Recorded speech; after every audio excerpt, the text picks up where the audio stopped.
শুধু একবার কাউকে পাঠান, অনেক মানুষ এসব গুনাহ করা থেকে বেঁচে যাবে। একা আছেন, আল্লাহকে স্মরণ করুন। কষ্টে আছেন, মোহাম্মদ ও আলে মুহাম্মদের উপর দরুদ পড়ুন।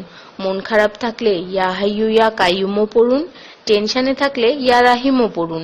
ফ্রি থাকলে মেসেজটি ফরওয়ার্ড করুন, হে আল্লাহ, আমার উপর এবং তোমার নবীর উম্মতের সকল সদস্যদের উপর তোমার রহমত বর্ষণ করো, আমিন।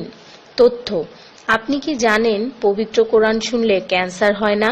আর যদি ক্যান্সার সেল শরীরে থেকেও থাকে তাহলে তাও মারা যায়। দীর্ঘ সময় ধরে আল্লাহকে সেজদা দিলে জ্ঞান ও বুদ্ধিশক্তি বাড়ে। মাথা ব্যথার সমস্যা হয় না, চুল পড়া দূর হয়ে যায়। এই মেসেজটি ফরওয়ার্ড করতে শয়তান আপনাকে বাধা দিবে, কিন্তু আপনি এটা হতে দিবেন না। আর সব কন্ট্রাক্ট নাম্বারে সেন্ড করে দিন। কোরআন ও নবীর সুন্নত ও তার সম্মানিত সাহাবী এবং আহলে বাইতের অনুসরণ করুন। ক্যান্সার একটি ভয়ঙ্কর রোগ। অনেক মানুষ আছে যারা নিজেরাই এটাকে দাওয়াত দিয়ে নিয়ে আসে। ছোট অথচ সাধারণ কিছু পদক্ষেপ গ্রহণ করলেই এই রোগ থেকে বাঁচা যায়। বেশিরভাগ মানুষ খাবারের পরপরই পানি পান করে নেয়।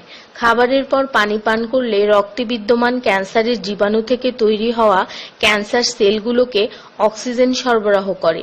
নবী পাক সাল্লাল্লাহু বলেছেন, খাবারের আগে পানি পান করা শেফা। খাবারের পরপরই পানি পান করা কলেরা রোগের কারণ। তাই সর্বোত্তম হলো খাবার শেষ করার কিছুক্ষণ পর পানি পান করা। তিনি আরো বলেছেন, 1 চিমটি লবণ খেয়ে খাবার শুরু করো আর 1 চিমটি লবণ দিয়ে খাবার শেষ করো। এ কথাগুলো তাদেরকেও জানিয়ে দিন যারা আপনার কাছে জীবনের চেয়েও প্রিয়।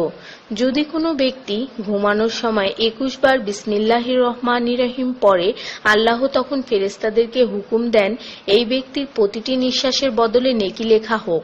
আপনার মোবাইলে যত নাম্বার সেভ করা আছে তাদের সবাইকে এটা ফরওয়ার্ড করুন, আর তখন দেখবেন কত মানুষ আপনার কারণে বিসমিল্লাহ পড়ছে। শেফা আর শেফা। রোজ একটা করে আপেল, নো ডক্টর। রোজ 4টা বাদাম, নো ক্যান্সার। রোজ একটা লেবু, নো ফ্যাট। রোজ 1 glass milk, no bones problem. রোজ 12 গ্লাস পানি, নো স্কিন প্রবলেম। রোজ 4টা খেজুর, নো উইকনেস। রোজ 5 ওয়াক্ত নামাজ, নো টেনশন। রোজ কোরআন অর্থসহ তেলাওয়াত, happy and happy. So don't stop forward please. স্কিনের জন্য অজুর পানি, হার্টের জন্য কোরআন তেলাওয়াত, স্বাস্থ্যের জন্য নামাজ, আর খুশি থাকার জন্য আল্লাহর জিকির করুন। জেনে রাখবেন, ভালো কথা প্রচার করা সৎকার সমতুল্য, সাথে 30 লাখ নেকি